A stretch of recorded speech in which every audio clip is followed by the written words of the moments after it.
Assalamualaikum warahmatullahi wabarakatuh. Alhamdulillahi wassalatu wassalamu ala rasulillah wa ala alihi wa ashabihi wa mawalah. La haula wa la quwwata illa billah, amma ba'du. Anak-anak sekalian, hari ini kita melanjutkan pelajaran pada hari-hari yang lalu dalam mata pelajaran bahasa Arab. Dan judul yang terakhir yang pernah kita pelajari kemarin yaitu Jamalut Tabi'ah. Tentu masih ingat semua ya anak-anak? Jamalut Tabi'ah. Kalau kita berarti keindahan alam. Nah, di sana telah kita bahas beberapa hal, terutama yang berhubungan dengan kebahasaan. Artinya dalam judul itu kita memperkenalkan banyak mufrodat-mufrodat baru, banyak istilah-istilah baru yang selama ini belum pernah kita pelajari. Ya. Dan saya rasa kemarin kita pun sudah sedikit banyak sudah mengerti, hanya tinggal barangkali sudah kamu pelajari berulang kali atau belum. Nah, ini yang saya tidak tahu. Mudah-mudahan apa yang telah saya sampaikan pada hari kemarin dengan judul Jamalut Tabi'ah ini anak-anak mampu untuk meningkatkan sendiri ya. Dengan cara apa? Ya, kata-kata yang baru itu diulang-ulang kembali, terutama ucapan-ucapannya, bagaimana cara melafadzkannya ya. Dan yang tidak kalah lagi yaitu mengenai makna. Sebab bahasa, sekali lagi, itu sumbernya pada lidah kita. Seandainya anak-anak punya nilai bahasa Arab, umpamanya nilainya 100, akan tetapi tidak mampu untuk berbicara. Nah, ini saya ragu-ragu apakah nilai 100 ini betul-betul 100 atau barangkali nilai pemberian atau apalah namanya. Dengan bahasa ini harus diwujudkan, dinyatakan dengan kemampuan berucap, bermuhadasah, bermuhawarah dengan satu sama lainnya. Nah, ini anak-anak sudah pernah praktek apa belum? Untuk itu inilah kesempatan yang paling bagus. Mumpung anak-anak berada di lembaga pendidikan, masih banyak teman, sehingga ada kesempatan dan sebagai arena untuk melaksanakan bahasa dengan lisan. Jadi bahasa bukan hanya dibaca atau ditulis atau diartikan, tetapi harus dilisankan. Dilisankan. Mau mengucap, mau mempraktekkan, mau berbicara dengan teman lain, itu salah satu cara untuk mewujudkan bahasa Arab itu menjadi muncul. Anak-anak sekalian, setelah kemarin kita mempelajari tentang Jamalut Tabi'ah dengan aneka macam mufrodat yang baru, untuk kali ini saya akan mengupas kelanjutannya di sana dari segi nahwu. Ya, dari segi nahwu yang berhubungan dengan judul tersebut.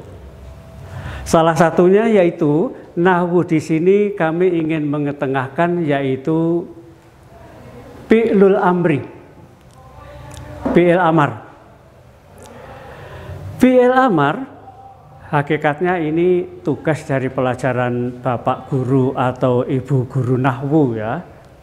Akan tetapi karena Nahwu dengan bahasa Arab itu tidak bisa dipisahkan, maka ya kami pun akhirnya mengupas atau menyinggung juga permasalahan Nahwu. Sekali lagi, mengapa? Karena Nahwu dan bahasa Arab ini tidak bisa dipisahkan. Termasuk lagi sorob, termasuk lagi balaghah umpamanya, kalau nanti kita sudah masuk di kelas yang lebih tinggi lagi. Namun karena kita masih berada di tingkat sanawiyah, nahwu ini pun kami hanya mengambil dan mengulas sedikit, yaitu yang berhubungan dengan fi'lul amri. Sesuai dengan urutan-urutan dalam kitab yang sudah kamu pegang, setelah ini ada judul Jamalut Tabi'ah, kemudian ada apersepsi atau pertanyaan untuk mencoba sejauh mana kemampuanmu di dalam memahami bab yang kemarin. Ini sudah banyak berurutan di dalam kitab, yang saat ini kita menginjak kepada hal yang berhubungan dengan fi'il amar. Itu ya, jadi tolong kamu perhatikan, ini masih baru kelanjutan dari Jamalut Tabi'ah kemarin.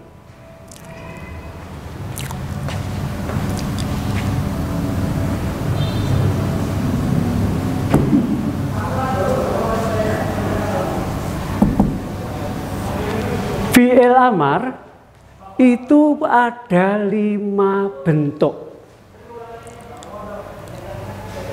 Ya, sebelumnya kita ketahui fi'il amar itu kata kerja perintah. Sebab kita mengenal dalam pelajaran nahwu ada fi'il madhi, yaitu kata kerja yang saat pelaksanaan pekerjaannya itu waktunya sudah kelewat. Yang kedua, fi'lul amri, fi'il amar, yaitu kata kerja perintah. Dan yang ketiga, fi'lun mudhari'un, yaitu kata kerja yang waktunya pelaksanaan pekerjaan itu sedang atau akan. Jadi ternyata ada 3, fi'il madhi, fi'il amar. Nah, untuk kali ini anak-anak sekalian, yang akan kita bahas sesuai dengan materi dalam kitab ini, yaitu khusus untuk fi'il amar, kata kerja perintah. Kata kerja perintah ini di dalam bahasa Arab itu ada 5 bentuk. 5 bentuk kata kerja atau 5 bentuk fi'il amar. Amar maknanya perintah. Tentu kita harus tahu siapa yang diperintah. Yang diperintah itu ada 5 macam. 1, perintah kepada seorang laki-laki. Itu tidak sama dengan perintah kepada seorang perempuan. Tidak sama dengan perintah kepada 2 orang. Tidak sama perintah kepada banyak orang laki-laki. Tidak sama perintah terhadap banyak perempuan. Tidak seperti bahasa Indonesia. Nah, inilah yang menyulitkan kita mempelajari bahasa Arab. Kata perintah saja sudah sekian banyaknya. Dalam bahasa Indonesia saya membaca contoh, "Hei Ali, pulanglah ke rumah." Susunan kalimat itu betul. Kata perintahnya pulanglah. Contoh yang kedua, "Hei Fatimah, pulanglah kamu ke rumah." Ternyata sama.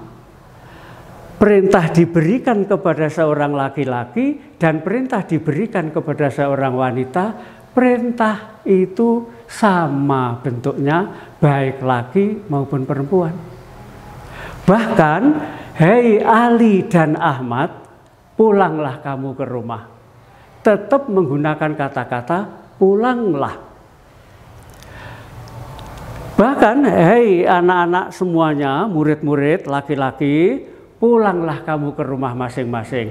Tetap menggunakan kata-kata pulanglah. Itu kata perintahnya. "Hai para wanita satu kelas ini yang jumlahnya 38 anak, pulanglah kamu semua ke rumah." Ternyata dalam bahasa Indonesia dengan dalam bahasa Arab tidak sama. Nah, ini yang menyulitkan kita, salah satunya untuk mempelajari bahasa Arab. kata-kata pulanglah dalam bahasa Indonesia ternyata bisa dipakai kepada siapapun, oleh siapapun. Tapi dalam bahasa Arab lain. Saya membuat contoh. Tadi saya katakan bahwa kata kerja atau fi'il amal itu ada 5 bentuk. Sesuai dengan siapa 5 tersebut yang dimaksudkan. Ini saya katakan contoh yang pertama itu iqra. Ini adalah fi'il amal yang diperuntukkan memerintah seorang laki-laki saja.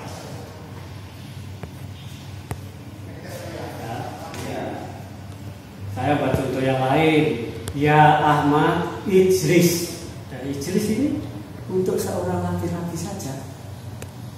Ya Utsman idhab ila Madinati Jombang. Idhab ini diperuntukkan seorang laki-laki saja. Ya Abu Bakar iqra darsaka. Hei Abu Bakar, bacalah pelajaranmu. Nah ya, kita tahu ya, ini yang pertama, fi'il amal yang digunakan untuk memerintah seorang laki-laki. Kata-kata laki-laki itu jangan sampai ketinggalan. Nah, yang kedua,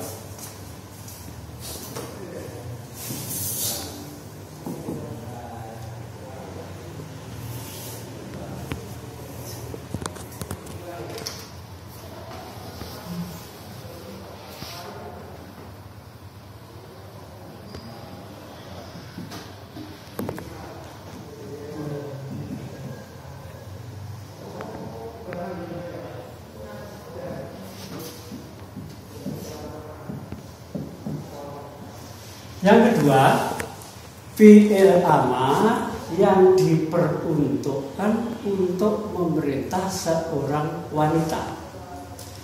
Maka bentuknya sudah berbeda. Ini contohnya, ya Maryam. Maryam perempuan toh? Ya Maryam, iqra'i darsaki. Bacalah pelajaranmu. Kamu bisa membandingkan antara nomor 1 dan nomor 2. Ini iqra, ini iqra'i. Ini iqra, ini iqra'i. Berbeda. Nah, makanya kalau kita ingin menggunakan fi'il amal dalam percakapan sehari-hari, betul-betul harus diperhatikan siapa yang diperintah tersebut. Dilihat orangnya, laki apa perempuan, sendirian apa berdua, apa orangnya banyak. Itu ternyata menggunakan fi'il amal yang berbeda-beda. Tidak seperti contoh yang saya kemukakan tadi dalam bahasa Indonesia, ternyata kata kerjanya tidak berubah. Tapi dalam bahasa Arab sangat-sangat berbeda. Jadi, ya Maryam iqra'i darsaki. Wahai Maryam, bacalah pelajaranmu. Tahu bedanya nomor 1 dan nomor 2? Harus tahu, lihat. Ini iqra, ini iqra'i. Contoh yang lain, ya Zainab ijlisi bil fasli. Huruf terakhirnya pasti ya, karena itu asalnya membangun. Jadi huruf terakhir pasti ya. Ya Aisyah idhabi ila Jombang. Wahai Aisyah, pergilah kau ke Jombang. Tidak boleh ya Maryam idhab ila Jombang. Nah, itu sudah menyalahi. Makanya fi'il amar tadi saya ketengahkan bahwa bentuknya ada 5. Kemudian ini yang kedua. Yang ketiga,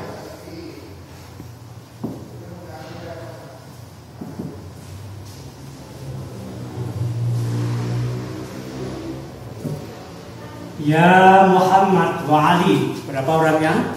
2 toh? Ya, kamu perhatikan contoh ini. Sekarang kalau orangnya ini dua, bagaimana cara memerintah dalam bahasa Arab? Tentunya menggunakan fi'il amar yang tidak sama dengan ini. Nanti berubah menjadi iqro'a. Iqro'a darsakuma.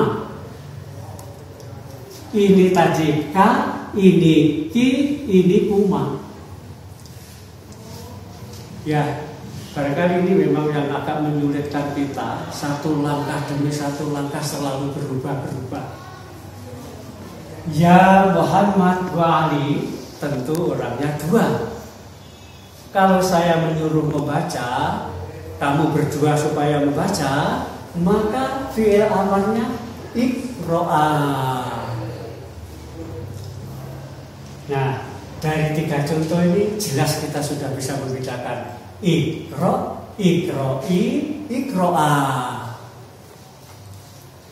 Jadi setiap kita ingin melaksanakan perintah selalu dilihat siapa yang kita perintah. Sebab ternyata fi'il amarnya berbeda-beda antara yang diperintah satu orang laki, satu orang putri, dua orang, banyak orang, ternyata fi'il amarnya berbeda-beda dan berubah-ubah. Keempat,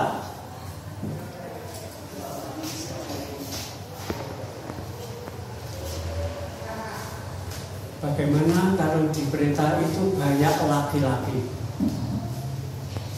Di sini nanti yang saya anggap banyak laki-laki, umpamanya murid ya, ini muridnya laki semua. Muridnya laki semua.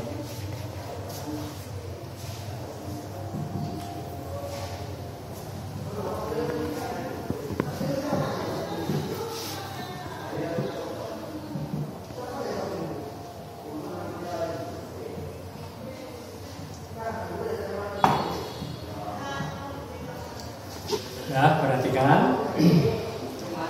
Ini fi'il amar yang keempat, yaitu perintah yang ditujukan kepada laki-laki banyak dengan bersama-sama. Contoh, kelas ini umpamanya muridnya laki semua, ada 35. Saya memerintahkan murid saya laki-laki 35 ini supaya membaca. Maka saya harus mengatakan ya talami iqro'u.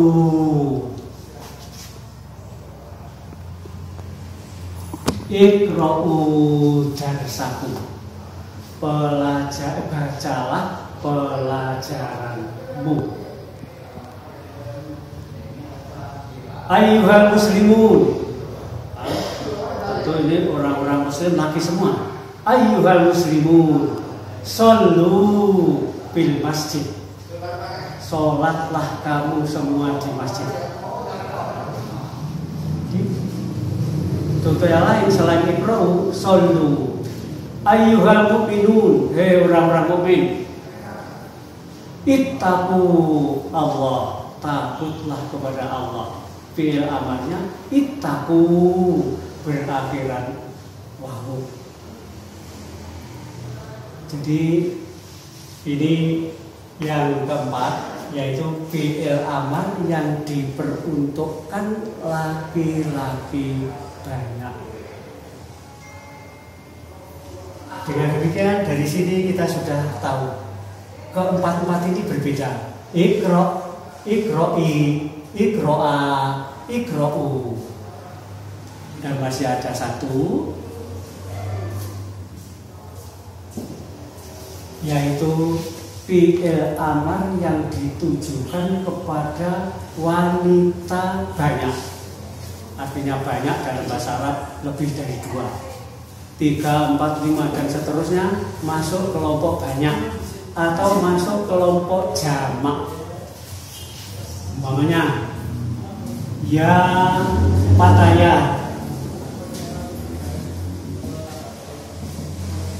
ya muslimah, ya mukminah. Ya. ikrokna, ikrokna, dan sabuna.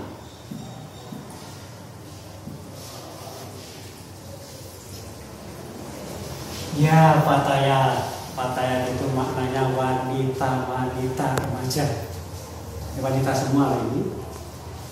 Kok disuruh membaca ikrokna? Kok disuruh duduk ijlisna? Kok disuruh pergi irhabna?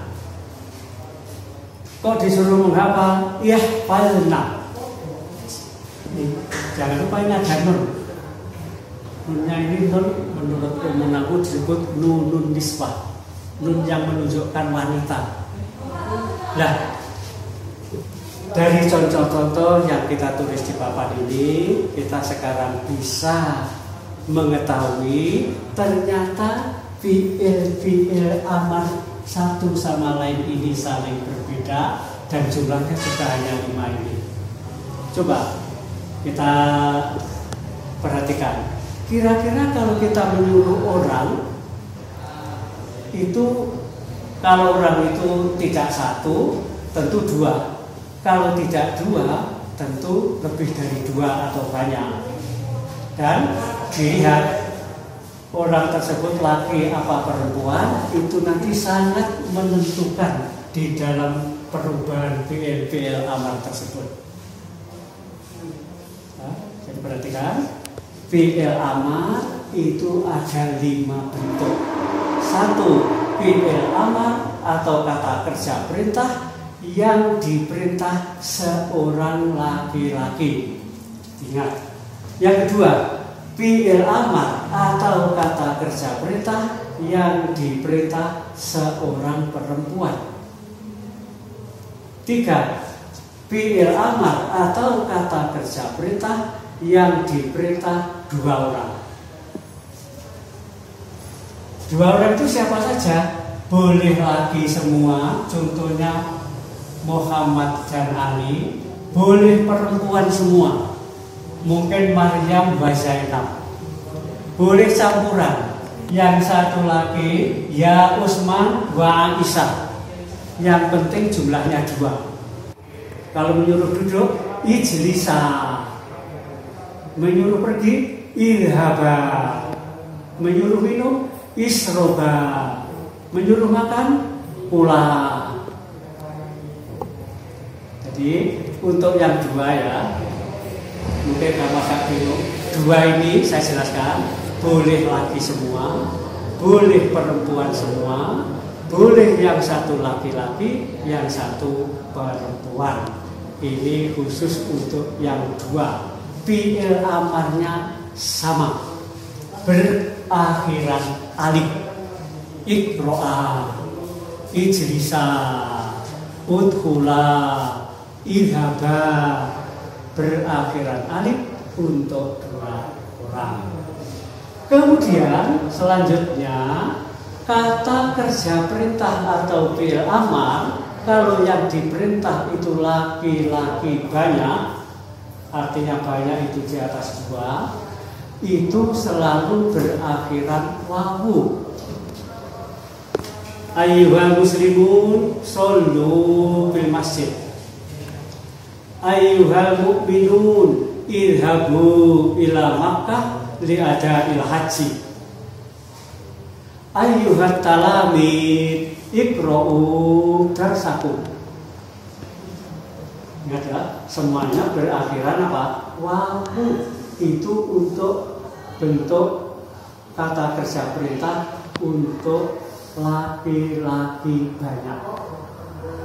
Kita mengenal mulai di sana yang kelas 1 sudah kita kenalkan.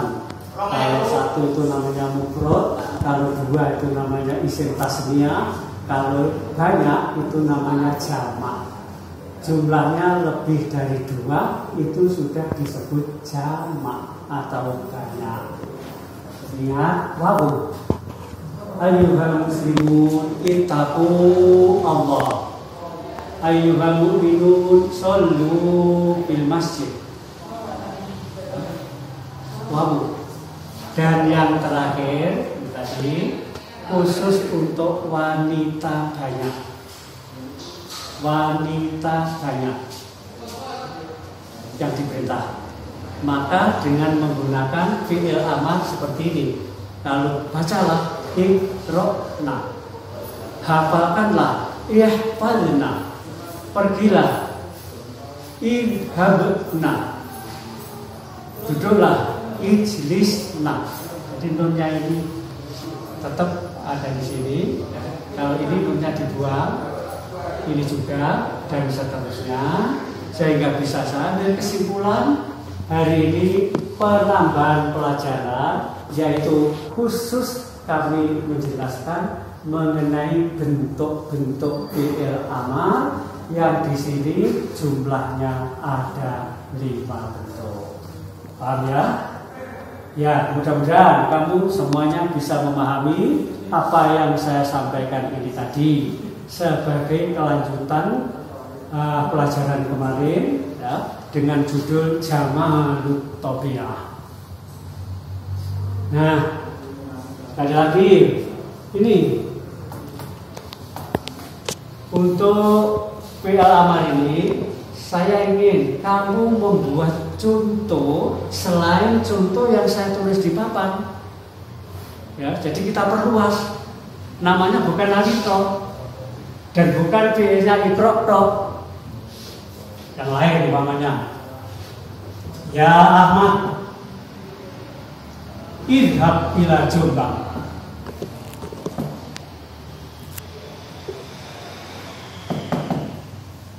Ya Ahmad, idhab ila Jombang. Nah ini kita menggunakan idhab. Jadi kita jangan terpaku yang diketahui hanya iqra', iqra'i, iqra'a, iqra'u, iqra'nanda.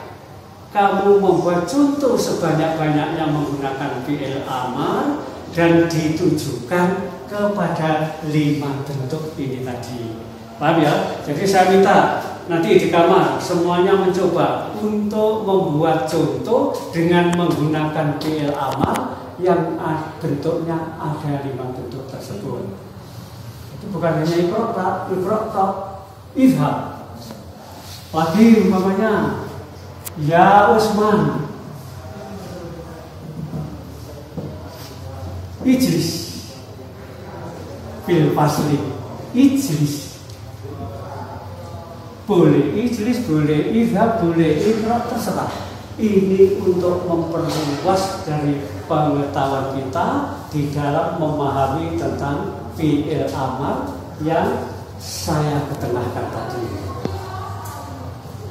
Jadi sekali lagi, ini saya ingin kamu membuat contoh yang sebanyak-banyaknya fi'il amar yang jumlahnya ada 5 bentuk ini tadi.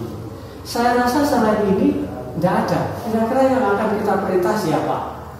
Tidak ada. Makanya dari mana? Kita ini memerintah orang, kalau tidak 1 ya 2, kalau tidak 2 ya banyak, kalau tidak lagi ya perempuan. Dengan demikian ini sudah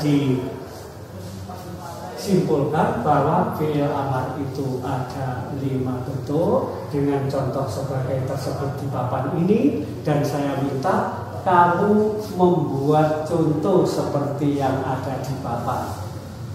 Fi'ilnya saja yang berlainan. Kalau ini iqra', ini idhab, ini ijlis, dan nanti terserah. Umpamanya berdirilah, Kalau yang disuruh berdiri wanita, umi. Kalau yang disuruh berdiri 2 orang, umam. Kalau yang disuruh berdiri banyak lagi, umum. Yang diperintah perempuan banyak, umna. Jadi dengan demikian saya mengharap kita itu tidak hanya terfokus dalam contoh ini kok, sehingga yang diketahui ini. Tidak, kita bisa sebanyak-banyaknya membuat fi'il amar dengan membuat contoh dengan 5 bentuk ini tadi. Ya, bisa dimengerti. Ya, mudah-mudahan saya memberi materi ini sedikit biar tidak membingungkan. Asal kamu ingat ini, ya, kamu nanti bisa membuat yang lainnya seperti yang bergaris ini semua nanti yang akan berubah. Kemudian setelah ini kamu nanti bisa membuka kitab kelanjutannya, judul Jamalut Tabi'ah itu di halaman ke-8 ke-9 dalam kitabmu masing-masing. Di sana sudah ada. Jadi kami ini tadi menjelaskan semua tulisan-tulisan mengenai fi'il amar ada di sana. Kamu sudah punya bukunya masing-masing. Dan mengenai materi yang saya sampaikan, saya cukupkan ini dulu. Selanjutnya, karena kamu semua sudah punya kitab seperti ini, ya, saya ingin saat ini nanti 1 jam, ini kan waktunya 2 jam pelajaran. Yang 1 jam pelajaran saya memberikan materi, nanti yang 1 jam pelajaran saya minta kamu mengerjakan ulangan yang ada di kitab itu, yaitu halaman 7 dan halaman 8. Boleh kamu kerjakan di kamar atau di mana saja. Hasil pekerjaan itu nanti dikumpulkan di saat kita ini belajarnya sudah tatap muka kembali, ya. Jadi nanti saya ingin tahu sejauh mana kemampuanmu di dalam mengerjakan soal-soal ini yang kebanyakan berhubungan dengan fi'il amar. Paham ya? Jadi sekali lagi, kamu kerjakan halaman 7 dan halaman 8 saja. Halaman 7 dan halaman 8 saja. Nanti hasilnya setelah ini barangkali nanti saatnya kita sudah bertatap muka kembali, baru hasil kerjamu akan saya teliti, akan saya koreksi.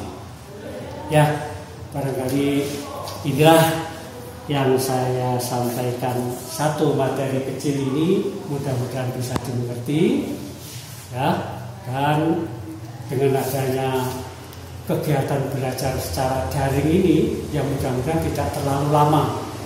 Sebab bagaimanapun lewat online atau lewat daring ini hasilnya tidak akan sama dengan kalau kita bertatap muka.